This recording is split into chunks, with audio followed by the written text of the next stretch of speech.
राधे राधे दोस्तों। यह कहानी बीकानेर की एक संस्कारी और हंसमुख लड़की काव्या की है, जिसकी शादी एक एनआरआई से होकर अमेरिका में होती है। विदेश में रहते हुए भी वह भारतीय संस्कृति, त्योहारों और रीति रिवाजों को पूरे मन से निभाती है। बीकानेर की गलियों में पली बड़ी काव्या ऐसी लड़की थी जिसके चेहरे की मुस्कान किसी भी उदास इंसान का दिन बेहतर बना देती थी। वह हंसमुख थी, मिलनसार थी और सबसे बड़ी बात, दूसरों की खुशी में अपनी खुशी ढूंढ लेती थी। उसके माता पिता ने उसे यही सिखाया था कि इस रिश्ते प्रेम, सम्मान और त्याग से निभाए जाते हैं। समय आया और उसकी शादी अमेरिका में नौकरी कर रहे एक एनआरआई युवक से तय हो गई। ससुराल राजस्थान के भीलवाड़ा में था। शादी के बाद जब विदाई हुई तो पिता की नम आंखें और माँ की सी उसके साथ चली गई। बेटी, जहाँ भी रहना अपने संस्कार कभी मत छोड़ना। अमेरिका पहुंचकर काव्या ने एक बिल्कुल नई दुनिया देखी। वहाँ न मायके का आंगन था, न ससुराल का बड़ा परिवार, न त्योहारों की वह रौनक, लेकिन उसने मन ही मन ठान लिया कि चाहे वह दुनिया के किसी भी कोने में रहे, भारतीय संस्कृति को अपने घर में हमेशा जीवित रखेगी। पहली दिवाली पर उसने ऑफिस से लौटकर देर रात तक घर सजाया, हाथों से रंगोली बनाई, मिठाइयाँ तैयार की, पूजा की थाली सजाई और पूरा घर दीपकों से रोशन कर दिया। पूजा के बाद उसने खुशी खुशी वीडियो कॉल कर सास ससुर को सब दिखाया।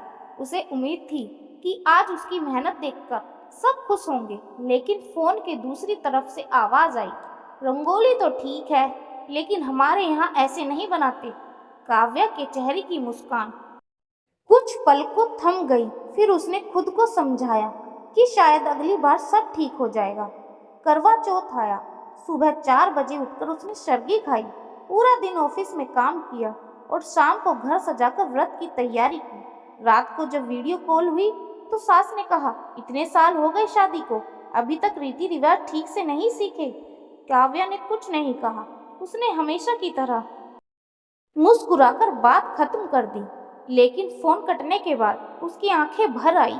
उसे लगा कि उसकी कोशिशें शायद कभी किसी को दिखाई ही नहीं देती। ऐसा एक बार नहीं हुआ, हर त्योहार पर यही कहानी दोहराई जाती रही। तीज हो, जन्माष्टमी हो, गणेश चतुर्थी हो या होली, काव्य पूरे मन से तैयारी करती, प्रसाद बनाती, पूजा करती और परिवार से जुड़ने की कोशिश करती। लेकिन हर बार उसकी मेहनत के बाद कोई न कोई कमी निकाल दी जाती। उसे सबसे ज्यादा दर्द तब होता जब वह देखती कि भीलवाड़ा में परिवार के साथ रहने वाली उसकी जेठानी त्योहारों में कोई विशेष रुचि नहीं लेती। फिर भी कभी किसी ने उसे कुछ नहीं कहा। लेकिन 7 समुंदर दूर अकेली बैठी काव्या, जो नौकरी भी करती थी और परंपराएं भी निभाती थी, हमेशा सवालों के घेरे में रहती थी। समय के साथ काव्या 2 प्यारी बेटियों की माँ बन गई। जिम्मेदारियां और बढ़ गई। सुबह नौकरी, शाम को घर, बच्चों की पढ़ाई और फिर त्योहारों की तैयारी। कई बार वह रात रात भर जगकर लड्डू बनाती, पकवान तैयार करती और घर सजाती, ताकि उसकी बेटियां अपनी संस्कृति और जड़ों से जुड़ी रहें। वह अपनी बेटियों को हिंदी सिखाती, भारतीय त्योहारों की कहानियां सुनाती और हर पूजा में उन्हें अपने साथ बैठाती। उसे लगता था कि अगर वह अपनी बेटियों तक अपने संस्कार पहुंचा पाई तो उसका जीवन सफल हो जाएगा। एक बार दिवाली पर उसने पूरे घर को बेहद सुंदर तरीके से सजाया, दोनों बेटियों को पारंपरिक कपड़े पहनाए, पूजा करवाई और परिवार के व्हाट्सएप ग्रुप में तस्वीरें भेजी। वह मन ही मन तारीफ की उम्मीद कर रही थी। कुछ देर बाद सास का संदेश आया, दिए अच्छे हैं, लेकिन असली घी के होते तो ज्यादा शुभ होता। बस उस दिन काव्या का सब्र टूट गया। वह रसोई में जाकर चुपचाप रोने लगी। उसे लगा जैसे उसकी हर कोशिश, हर त्याग और हर प्रेम किसी को दिखाई ही नहीं देता। तभी उसकी छोटी बेटी वहां आई। उसने अपनी माँ के आंसू देखे और मासूमियत से पूछा, मम्मा आप रो रही हो? काव्या कुछ नहीं बोली। उसने बेटी को सीने से लगा लिया। बेटी ने अपने नन्हे हाथों से उसके आंसू पोंछे और कहा, मम्मा, आप सबसे अच्छी हो। मेरे दोस्तों की मम्मियाँ इतने सारे त्योहार नहीं मनाती। आप हमें इंडिया की सारी बातें सिखाती हो। उस रात उसने भगवान के सामने दीपक जलाया और हाथ जोड़कर कहा, प्रभु, मुझे लोगों की प्रशंसा नहीं चाहिए, बस इतनी शक्ति देना कि मैं अपने संस्कार और अपनी अच्छाई कभी न खोऊं। आज भी कभी कभी ताने आते हैं, आज भी कमियां निकाली जाती हैं, लेकिन अब काव्य की मुस्कान टूटती नहीं, क्योंकि उसे अपनी मायके की परवरिश पर गर्व है, अपने संस्कारों पर गर्व है और उस ईश्वर पर विश्वास है जिसने उसे हर परिस्थिति में मजबूत बने रहने की शक्ति दी है।